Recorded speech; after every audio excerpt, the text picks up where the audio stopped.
హల్లెలూయా! దేవునికి స్తోత్రం. అందరూ బాగున్నారా? ఇప్పుడు మనము దేవుడైన యేసు ప్రభువారు సెలవిస్తున్న వాక్యోపదేశంలో ముందుకు వెళ్దాము. మనం మొట్టమొదటిగా లూకా సువార్త 22వ అధ్యాయం 36వ వచనం చదువుకొని ధ్యానించుకుందాం. అందుకాయన, ఇప్పుడైతే సంచి గలవాడు సంచియు జాలయు తీసుకొని పోవలెను. కత్తి లేనివాడు తన పట్టనమ్మి కత్తి కొనవలెను. మనం ఈ వచనం చూసుకుంటే ఇక్కడ మనకి ఏమర్థమవుతుంది? దేవుడైన యేసు ప్రభువారు ఆయన శిష్యులతో చెప్తున్నారు, మీరు ఈసారి వెళ్ళేటప్పుడు అంటే ఇప్పుడు సమయాలు ఏవి బాలేవు, అంటే దేవుడైన యేసు ప్రభువారిని పట్టుకొని రోజులు దగ్గరలో వచ్చినాయన్నమాట. సో ఆ సమయంలో ఆయన చెప్తున్నారు, ఇప్పుడు సమయం ఏం బాలేదు, మనకు శత్రువులు ఎక్కువగా ఉన్నారు, అక్రమకారులు ఎక్కువగా ఉన్నారు. సో మనము ఈసారి బయటకు వెళ్ళేటప్పుడు మీరేం చేస్తారంటే, సంచి లేనివారు సంచిని తీసుకోవాలి, అలాగే జాల లేనివారు జాలని తీసుకొని పోవాలి, అలాగే కత్తి లేకుంటే వాళ్ళ దగ్గర ఉండే పట్టను అమ్మేసి అయినా సరే కత్తిని కొనుక్కోవాలి, కత్తి ఖచ్చితంగా ఉండాలి అని దేవుడైన యేసు ప్రభువారు చెప్తున్నారు. సో అంతకుముందు అందరినీ పంపించినప్పుడు కేవలం వేసుకున్న బట్టలతో వెళ్తే చాలు అని దేవుడైన యేసు ప్రభువారు చెప్పారు. సో శిష్యులు వెళ్ళినప్పుడు వాళ్ళు వేసుకున్న బట్టలతో వెళ్ళారు, వాళ్ళకి ఏం కొదువు కాలేదు, వాళ్ళు అద్భుతాలు చేశారు ఇద్దరిద్దరుగా వెళ్ళినప్పుడు.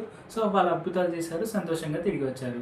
కానీ ఈసారి మాత్రం దేవుడైన యేసు ప్రభువారు ఏం చెప్తున్నారు, మనం ఈసారి బయటకు వెళ్ళేటప్పుడు ఖచ్చితంగా సంచి ఉండాలి, జాలి ఉండాలి, అట్లే కత్తి లేకుంటే బట్టను అమ్మేసి అయినా సరే కత్తిని కొనండి అని చెప్తున్నారు. సో ఇక్కడ దేవుడైన యేసు ప్రభువారు చెప్పిన ప్రకారంగా శిష్యులు కత్తులు కొనే ఉంటారు.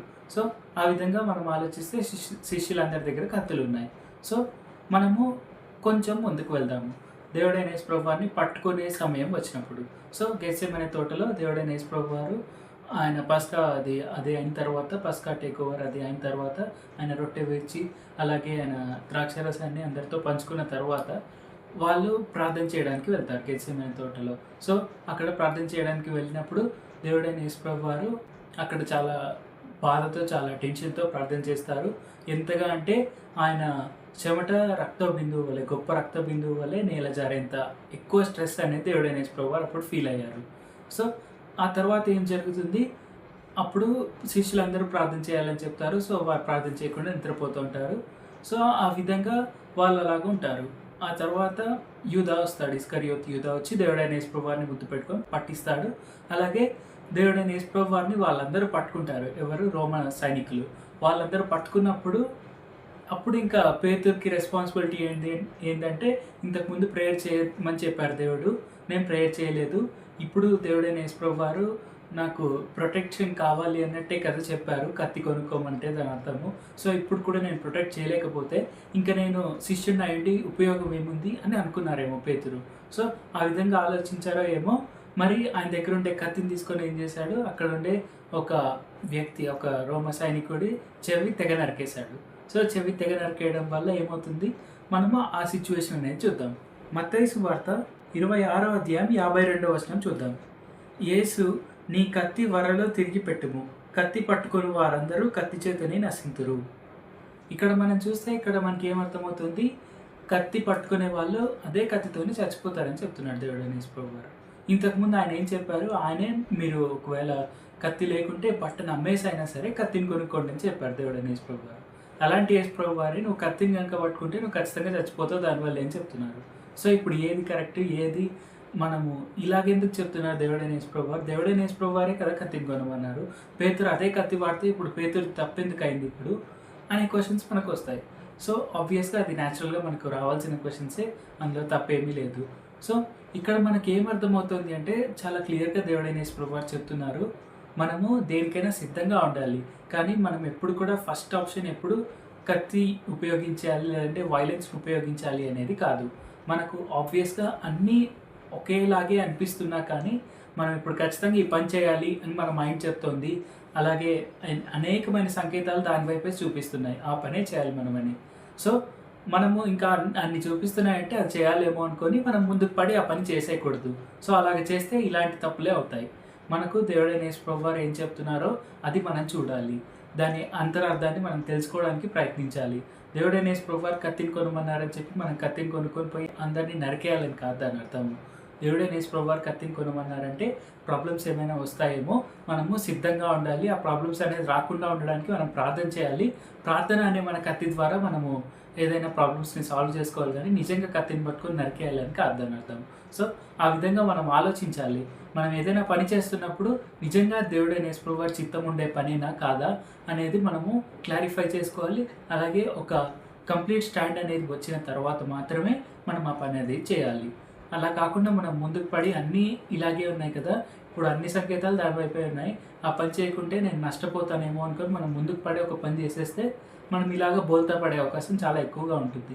సో మనం ఎప్పుడైనా సరే దేవుడైన యేసు ప్రభువారి చిత్తాన్ని ఎరిగి అలా అప్పుడు ఆపరేట్ చేయాలి. అది మనకి ఇంపార్టెంట్. మనము ఇంకొక ఎగ్జాంపుల్ అనేది మనం బైబిల్ నుంచి తీసుకుందాం. అది ఏంటంటే సౌలు జీవితంలో జరుగుతుంది. మొదటి సమూయేలు 13వ అధ్యాయం 7వ వచనం నుంచి మనం చదువుకుందాం. కొందరు హెబ్రీయులు యోర్దాను నది దాటి గాదు దేశమునకును గిలాదునకును వెళ్ళిపోయిరి గాని సౌలు ఇంకను గిల్గాల్లోనే ఉండెను. జనులందరూ భయపడుచు అతన్ని వెంబడించిరి. సమూయేలు చెప్పినట్టు అతడు 7 దినములు ఆగి సమూయేలు గిల్గాలునకు రాకపోవుటయు జనులు తన యొద్ద నుండి చెదరిపోవటయు చూచి దహన బలులను సమాధాన బలులను నా యొద్దకు తీసుకొని రమ్మని చెప్పి దహన బలి అర్పించెను. అతడు దహన బలి అర్పించి చాలించిన వెంటనే సమూయేలు వచ్చెను. సౌలు అతనిని కలుసుకొని అతనికి వందనం చేయుటకై బయలుదేరగా. మనం ఈ వచనాల్లో ఇక్కడ ఏం చూస్తున్నాము, ఇక్కడ ఒక యుద్ధం జరుగుతోంది. యుద్ధంలో ఇజ్రాయేలీలు అనే వాళ్ళు సైనికులు చనిపోతున్నారు. ఒక కొత్తగా నియుక్తమైన రాజు, ఆయన కర్తవ్యం ఏమవుతుందంటే సైనికులు చనిపోకుండా ఉండడాన్ని కాపాడాలి. అలాగే ఇక్కడ మనం చూసుకుంటే సైనికులు వచ్చిన వాళ్ళు ఎవరు కూడా వాళ్ళేమి ట్రైనింగ్ ఇచ్చోలేదంటే ఏదైనా ఒక ప్రోగ్రామ్లా కండక్ట్ చేసి ఇప్పుడు ఇక్కడ ఉండే వాళ్ళందరూ ఒక పర్టికులర్ టెస్ట్ అనేది కనుక పాస్ అయితే ఆ టెస్ట్లో పాస్ అయిన వాళ్ళని మాత్రమే సైనికులుగా తీసుకుంటాము, అలాగేం జరగలేదు అక్కడ. మనం ఇంతకుముందు అధ్యాయాల్లో చూసుకుంటే ఏముంటుంది, సమూయేలు గ్రంథంలోనే మొదటి సమూయేలు గ్రంథంలో ఇంతకుముందు అధ్యాయాల్లో ఏముంటుందంటే వాళ్ళంతకు వాళ్ళే సౌలు వద్దకు వచ్చారు. సౌలు వద్దకు వచ్చి మేము మీకు అంగరక్షకులుగా ఉంటాము, మేము మీకు సైన్యంగా ఉంటాము అని వాళ్ళంతకు వాళ్ళే వాలంటరీగా వచ్చినట్టు ఉంటుంది. అలాగే వాలంటరీగా వచ్చిన వాళ్ళకి సౌలు ఇంకా రెస్పెక్ట్ ఇవ్వాలి. ఎందుకంటే వాళ్ళంతకు వాళ్ళే వచ్చారు, మా ప్రాణం పోయినా పర్వాలేదు మేము మిమ్మల్ని కాపాడుతామని వాళ్ళంతకు వాళ్ళే వచ్చారు కాబట్టి వాళ్ళకి ఎక్కువ విలువ ఇవ్వాలి. వాళ్ళు వాళ్ళ ప్రాణాన్ని పణంగా పెట్టి నిన్ను కాపాడుతాము అని చెప్పినప్పుడు ఖచ్చితంగా ఎక్కువ బాధ్యత అనేది ఉంటుంది సౌలు పైన.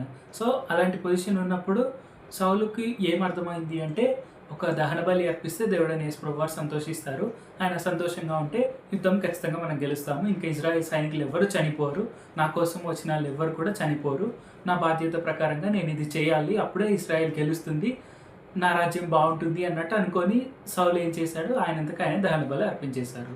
సో ఇది మనం మోరల్ పాయింట్ ఆఫ్ వ్యూలో చూస్తే ఇది మనకు తప్పుగా ఏమనిపించదు. ఎందుకంటే ఒక రాజు కొత్తగా నియమింపబడ్డాడు, సైనికులు ఉన్నారు, వాళ్ళు చనిపోకూడదు, వాళ్ళు వాలంటరీగా వచ్చిన సైనికులు, ఖచ్చితంగా వాళ్ళు బ్రతికి ఉండాలి, వాళ్ళ ప్రాణానికి చాలా విలువ ఎక్కువ ఉంటుంది. సో ఇలాంటి టైంలో ఒక దహన బలి కదా, అది అర్పించేస్తే ఏమవుతుంది, అది ఎవరు చేస్తే ఏముంది, సౌలు అయితే ఏంది, సమూయేలు అయితే ఏంది, నేనైనా అభిషేకింపబడిన వాడినే కదా, నేను చేస్తే కూడా వర్కౌట్ అయిపోతుందిలే అన్నట్టు అనుకొని ఆయన ఇచ్చేశాడు. సో అలాగ ఇచ్చేయడం వల్ల ఎంత పెద్ద తప్పు అవుతుందో అనేది మనము తర్వాత చూద్దాం. 11వ వచనం నుంచి చూద్దాం. సమూయేలు అతనితో నీవు చేసిన పని ఏమని అడిగాను. అందుకు సౌలు, జనులు నా యొద్ద నుండి చెదరిపోవటయు నిర్ణయకాలంలో నీవు రాకపోవటయు ఫిలిస్తీయులు మిక్మషులు కూడి ఉండుటయు నేను చూచి ఇంకను యెహోవాను శాంతిపరచక మునుపే ఫిలిస్తీయులు గిల్గాలునకు వచ్చి నా మీద పడుదురనుకొని నా అంతటా నేను సాహసించి దహన బలి అర్పించితినెను. అందుకు సమూయేలు ఇట్లా నేను నీ దేవుడైన యెహోవా నీకు ఇచ్చిన ఆజ్ఞను గైకొనక నీవు అవివేకపు పని చేసితివి. నీ రాజ్యమును ఇశ్రాయేలీల మీద సదాకాలం స్థిరపరచుటకు యెహోవా తలచి ఉండెను, అయితే నీ రాజ్యం నిలవదు. ఇక్కడ మనకి ఏమర్థమవుతుంది, మనం ఈ వచనంలో చూస్తే సౌలు ఎంత పెద్ద పాపం చేశాడనేది మనకి ఇక్కడ క్లియర్గా అర్థమవుతుంది. ఎందుకంటే సౌలు ఆయన రాజు, ఆయన అభిషేకం పొందిన వ్యక్తి, సో ఇంకా నేను ఏం చేసినా సరిపోతుందిలే అన్నట్టు అనుకొని దహన బలి అర్పించేశాడు. దహన బలి అర్పించేసి ఆయన ఇంకా యెహోవా శాంతి పొంది ఉంటాడు. సో ఇంకా అలా అవ్వడం వల్ల ఇంకా మేము ఈ యుద్ధం గెలిచేస్తాంలే అన్నట్టు చాలా కాన్ఫిడెంట్గా ఉన్నాడు. అప్పుడు ఇప్పటి వరకు రాని సమూయేలు ఉంటాడు కదా, ఆయన త్వరగా వస్తానని చెప్పి వారం రోజులైనా రాలేదు. సో ఇప్పుడు వచ్చాడు, ఎప్పుడంటే దహన బలి అయిపోయిన తర్వాత. అంటే ఇక్కడ అదొక టెస్ట్ లాగా అని మనం అనుకోవచ్చు. ఎందుకంటే అంతవరకు రాని సమూయేలు అప్పుడే కరెక్ట్గా వచ్చాడు అంటే దేవుడైన యేసు ప్రభు వారు చూశారు ఒకవేళ నిజంగా సౌలు విధేయత కలిగి ఉంటాడా లేదా అని. విధేయత లేకుండా నిన్నాడు సౌలు. సమూయేలు వచ్చి నువ్వు ఈ పాపం చేశావు కాబట్టి నీ రాజ్యం పోతుంది అని చెప్పాడు. సో ఇక్కడ మనకి ఏమర్థమవుతుంది, సమూయేలు అభిషిక్త ప్రవక్త. అభిషిక్త ప్రవక్త మాత్రం చేయవలసిన పనిని సౌలు చేశాడు. సౌలు చేయడం వల్ల దేవుడైన యేసు ప్రభు వారు ఇచ్చిన ఆజ్ఞను అతిక్రమించారు. సో దేవుడైన యేసు ప్రభు వారు ఇచ్చిన ఆజ్ఞను అతిక్రమించారు కాబట్టి ఆయన సింహాసనం పోయింది. ఇక్కడ మనం చూసుకుంటే దేవుడైన యేసు ప్రభు వారు ఆయన శాంతిగానే ఉండినారు ఎప్పుడు. ఆయన కూడా ఆయన ఇచ్చిన ఆజ్ఞలను పాటించడమే మా రాజుకు కానీ ఎవరికైనా మొట్టమొదటి కర్తవ్యం అవుతుంది. ఎవరైనా కానీ ఆయన ఇచ్చిన ఆజ్ఞలను పాటించాలి. ఆయన ఇచ్చిన ఆజ్ఞలను పాటించకుండా అంతా ఒకే వైపే చూపిస్తోంది కదా, ఇప్పుడు నేను ఈ బలి చేస్తే అయిపోతుంది అన్నట్టు సౌలు ఆలోచించినట్టు మనం ఆలోచించకూడదు. ఒకవేళ అన్నీ ఒకే వైపే చూపిస్తున్నా కూడా ఆ పని మనం చేయకూడదు. ఎందుకంటే ఒకవేళ అది దేవుడైన యేసు ప్రభువు చిత్తంలో లేదేమో. అది దేవుడైన యేసు ప్రభువు చిత్తంలో లేకపోతే మనం కూడా ఇలాగే బోల్తపడే అవకాశం ఉంది. మన ఆశీర్వాదాన్ని మన చేతులతో మనమే తోసివేసినట్టు కూడా అవ్వచ్చు. ఈ విషయాన్ని మనం తప్పకుండా నోటీస్ చేసి తప్పకుండా మన దేవుడైన యేసు ప్రభు వారు మనకి ఇచ్చే ఆదేశాన్ని పాటిస్తూ ఆయన ఏది చేయమని చెప్తారో అది మాత్రమే చేయాలి. మనం ఎక్స్ట్రాగా మనం ఏం చేయాల్సిన అవసరం ఏమీ లేదు. దేవుడైన యేసు ప్రభు వారు చెప్పింది చేస్తే మనకి ఈ భూమి పైన కావాల్సినంత ఆశీర్వాదం ఎప్పుడు దేవుడైన యేసు ప్రభు వారు ఇస్తారు. ఇది ఆయన మనకి ఇచ్చిన వాగ్దానం కూడా. సో తప్పకుండా ఆయన ఇచ్చిన పని మాత్రం చేద్దాం. ఇంకా మనకు అవసరం లేని పనులు మనము అన్నీ ఒకవైపే చూపిస్తున్నాయి కదా, ఈ పని చేస్తే నాకు ఆశీర్వాదం వచ్చేస్తుంది అని మనము పనులు చేయకుండా ఉండాలని దేవుడైన యేసు ప్రభు వారు చెప్తున్నారు. ప్రార్థన చేసుకుందాం. పరిశుద్ధ జీవాధిపతి జీవంగల దేవ యేసయ్య, ఈరోజు మాకు ఇచ్చిన ఈ 2 గొప్ప ఎగ్జాంపుల్స్ని బట్టి మీకే వందనాలు తండ్రి. యేసయ్య, మేము పేతురు వలె అలాగే సౌలు వలె తొందరపడి మేము అన్ని సంకేతాలు ఒక నిర్ణయం వైపే చూపిస్తున్నాయి. సో ఈ నిర్ణయం తీసేసుకుంటే సరిపోతుందిలే అన్నట్టు మేము అనుకోకుండా ఉండేందుకు సాయం చేయండి. మేము ఎప్పుడు కూడా మీ నిర్ణయాన్ని గౌరవించి మీరు మాకేం చెప్పారో ఆ పని మాత్రం మేము చేసేందుకు సాయం చేయండి. మాకు అవసరం లేని పనులు మేము చేయకుండా మేము ఏ టెంప్టేషన్లో లోన్ అవ్వకుండా ఉండేందుకు సాయం చేయండి. సాతానుడు మమ్మల్ని ఎంత శోధించాలని చూసినా ఆ శోధనలో మేము పడిపోకుండా మీ వైపు మాత్రమే చూస్తూ మీరు చెప్పిన పనులు మాత్రమే చేస్తూ ముందుకు సాగేందుకు సాయం చేయండి. నజరేయుడు అనే నామంలో ప్రార్థిస్తున్నాం తండ్రి. ఆమేన్. Thank you Jesus. మీకు ఎక్కడెక్కడైతే ఇబ్బందులు ఉన్నాయో అక్కడ మీ చేతులు ఉంచండి. ఇప్పుడు మనం యేసు నామంలో ప్రార్థన చేద్దాం. అవి తప్పకుండా పోతాయి. యేసు నామంలో వారు ఎక్కడైతే చేతులు ఉంచారో అది ఏ రోగమైనా ఏ అనారోగ్యమైనా యేసు నామంలో ఇప్పుడే పోను గాక. అది ఎలాంటి ఇబ్బంది అయినా, అదే తలనొప్పి అయినా, లేదంటే అది సైనస్ అయినా, అది కళ్ళ నొప్పి అయినా, లేదంటే ఐసైట్ ఇష్యూస్ అయినా, అది లేదంటే ముక్కులో ఉండే శ్వాస ప్రాబ్లం అయినా, లేదంటే ఆస్తమా అయినా, బ్రాంకైటిస్ అయినా, లంగ్స్ ప్రాబ్లం అయినా, లేదంటే క్యాన్సర్ అయినా, లేదంటే అల్సర్స్ అయినా, పుండ్లున్నా, లేదంటే నోటి పుండ్లున్నా, లేదంటే ముఖం మీద ర్యాషెస్ వచ్చినా, లేదంటే పింపుల్స్ వచ్చినా, ఏది వచ్చినా, లేదంటే చెవులు వినిపించకపోయినా, లేదంటే చెవులలో రాళ్ళు పడిపోవడాలు, లేదంటే గులిమి ఎక్కువైపోవడాలు, సో దానివల్ల ఇబ్బందులు ఏది కలిగినా యేసు నామములో ఇప్పుడే పోను గాక. ఎలాంటి రోగమైనా, అది థ్రోట్ ఇన్ఫెక్షన్ అయినా, థైరాయిడ్ అయినా, జ్వరం అయినా, అది హార్ట్ ప్రాబ్లమ్స్ అయినా, అది క్యాన్సర్ అయినా, అది ఇస్నోఫిలియా అయినా, అది బ్లడ్ ఇష్యూస్ అయినా, అది హెపటైటిస్ ఏదైనా కానీ యేసు నామములో ఇప్పుడే పోను గాక. యేసు నామములో వారికి ఇప్పుడే పూర్తి స్వస్థత కలుగును గాక.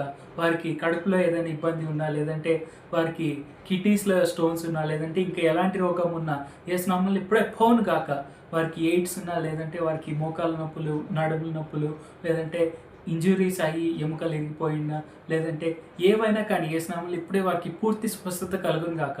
ఎముకలు లేకుంటే కొత్త ఎముకలు ఇప్పుడే వచ్చును గాక. యేసు నామములో ఇప్పుడే వారికి పూర్తి స్వస్థత కలుగును గాక. యేసు నామములో వారికి ఉండే ఫైనాన్షియల్ డిఫికల్టీ యేసు నామములో ఇప్పుడే పోను గాక. వారికి ఇప్పుడే తప్పకుండా కావాల్సిన ఆర్థిక వనరులు సమకూరును గాక. వారు సంతోషంగా మీకు సాక్ష్యం చెప్పుదురు గాక. యేసు నామములో ఎలాంటి పోలీస్ కేసెస్ ఉన్నా, కోర్టు కేసెస్ ఉన్నా యేసు నామములో ఇప్పుడే వారికి విడుదల కలుగును గాక. వారికి న్యాయంగా జరగాల్సినవి తప్పకుండా జరుగును గాక. యేసు నామములో అడుగుచున్నాం తండ్రి. ఆమేన్. Thank you Jesus. సో మనం తప్పకుండా ఏ నిర్ణయం తీసుకున్నా దేవుడి వైపే చూడాలి. దేవుడు చెప్పింది మాత్రమే మనం చేస్తూ ముందుకు సాగుదాం. మనకు అవసరం లేని పనులు ఏవైనా సాతానుడు ఏ విధంగా మనల్ని టెంప్టేషన్ చేసి మనం ఏదైనా తప్పు చేయాలని అనుకొని మనల్ని ఫోర్స్ చేసినా కానీ మనం ఆ ఫోర్స్లో పడిపోకుండా దేవుడి వైపే చూస్తూ ముందుకు సాగుదాం. మనము నెక్స్ట్ టైం కలుసుకునే వరకు దేవుడు మనల్ని అందరినీ ఆశీర్వదించింది గాక. ఆమేన్. Thank you Jesus.